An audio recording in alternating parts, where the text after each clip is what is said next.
Hello, good morning. Let's discuss the PIB analysis of today and yesterday. Uh, Coming to the first article regarding the Statue of Peace.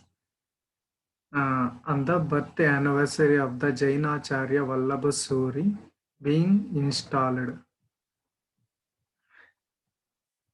Coming to the Jainacharya Vallabha Suri, he is an example of par excellence for the humanism and the Jainism and the spirituality. And the childhood name of him was Chagan. He was born at Vadodara on October 26, 1870. And his Guruji was Vijayananda Suruji Maharaj, or simply Guru Atmaramji. And he take the monkhood at the age of 18, and he learned the Jaina philosophy, the doctrine proposed by the Mahavira, Vardhamana Mahavira. What all this all about this Jaina philosophy means? It contains the basic principles of ahimsa, anekanta, and aparigraha. Ahimsa means non-violence. Anekanta means non-absolutism. That means selflessness. And aparigraha means non-possessiveness. And coming to the other things, he worked for the welfare of the society irrespective of caste, creed, and class. And he established a large number of schools, colleges, and gurukuls, libraries, and centers of crafts and learning across the 7 states in the Middle India. And some of the examples are Sri Mahavira Jain Vidyalaya at Mumbai, Sri Atmananda Jain Gurukul at Gurjanwala, and Sri Atmananda Jain College at Ambala. And he proposed a 14-point fees formula, which was highly appreciated by the Moraji Desai, and which becomes the base for the Panchashila of the Nehru. Thus, he actively engaged in the freedom fight, and he is the cause of the Swadeshi movement. And coming to the Statue of Peace, it is a 151-inch tall statue with made up of Ashwadhatu, that means 8 metals, copper being the major metal in this, and it is being installed at Vijayavallabha Sadhana Kendra at Jetpura, Pali at Patna, where it is being installed, Vijayavallabha Sadhana Kendra, Jetpura, Pali, Patna. And coming to the next thing, emergency retrieval system for power lines. It has been indigenously developed by the CSIR CERC of the Chennai. This is the first indigenously developed emergency retrieval system. What all about this emergency retrieval system means? When the power is cut off due to the natural calamity of cyclone or some other thing, in this situation, this emergency retrieval system can be used for the instant power supply. And up to now, it is just imported from other countries, not indigenously produced. And will have this producing indigenously developed ERS will have an import substitute, and cost only 40% of the imported systems, and have a big market requirement in India and SAARC countries and in the African countries. Hence, it is a big technological developments towards the Atmanirbhar Bharat and the Make in India policy. And coming to the emergency retrieval system, it is a lightweight modular system used as temporary support structure to restore the power immediately after the collapse of the transmission lines or power lines during the natural calamities such as cyclone, earthquake, etc. ఎప్పుడైతే natural calamities cyclones కానీ earthquakes కానీ power lines cut అయిపోవడం వల్ల restore చేయలేని పరిస్థితిలో it will take for the permanent restoration up to 1 week. In such a situation, this emergency retrieval system can be installed there within 2 to 3 days at the disaster site. It is made up of structurally highly stable box sections.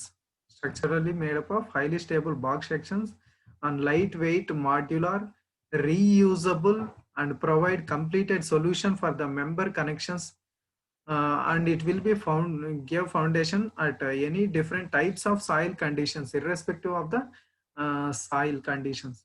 The basic knowledge is enough to assemble and install this emergency retrieval system. Thus there is no requirement of heavy complexity, and different class of voltage class transmission line systems can be possible with this, and it is designated as scalable system between the voltage of 33 to 800 kilovolts class of power lines, and it help in building a totally disaster resilient society. This all about the emergency retrieval system. And coming to the birth anniversary of the Birsa Munda and Jharkhand statehood day. In 2018, year 2000, on the birth anniversary of the Birsa Munda, Jharkhand has been carved out of from the Bihar and formed as a new state. Coming to the Birsa Munda, he was a great freedom fighter of the tribal leader and born in 1875 in the present day Jharkhand of in the Munda tribe. He often referred to as Dharti Abba, which means father of the earth, and he led the Ulgulan revolution or Munda rebellion against the British feudal state system, and he opposed the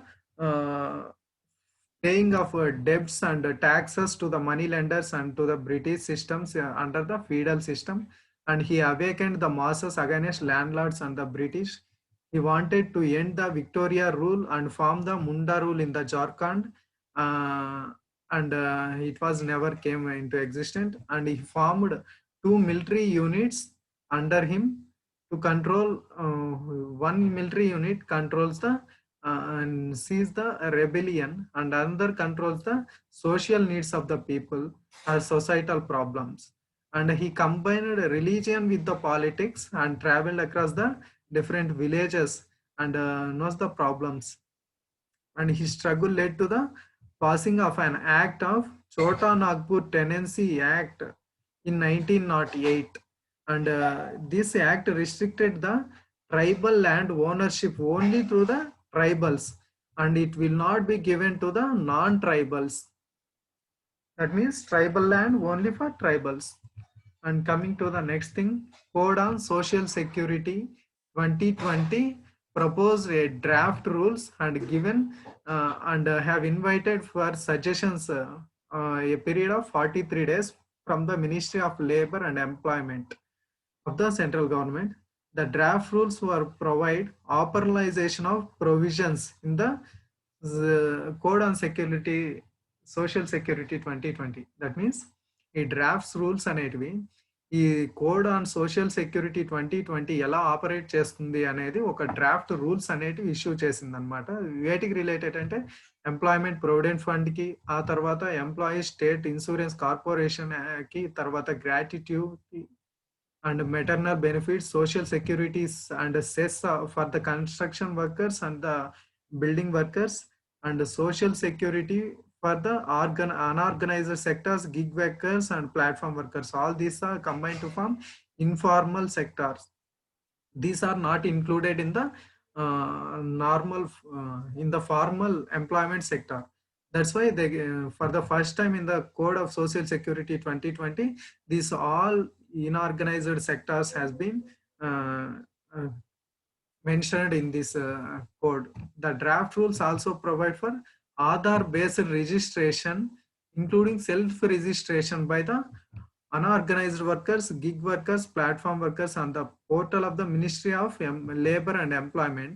For this purpose, the Ministry of Labor and Employment has created a separate portal for this. And that's why they themselves can register individually in this portal, thus benefit from the social security. To benefit any social security, these informal or unorganized workers need to register in the portal of Ministry of Labor and Employment. The benefits for building and construction workers on specified portal who have migrated from one state to the another state, they receive benefit from the current state. this also been added to this code. That means when you are the building workers or construction workers working in a state and they have shifted from that state to another state, they only benefit if they are exist in the previous state. But in the present code, it states that they will receive the benefit where they are situated in the current state also. And the specified portals where they have registered means the portal of Ministry of Labor and Employment of the central government, or state portal, or any welfare board of state portal.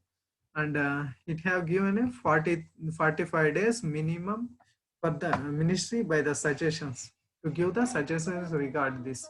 This all about the PIB of yesterday and today.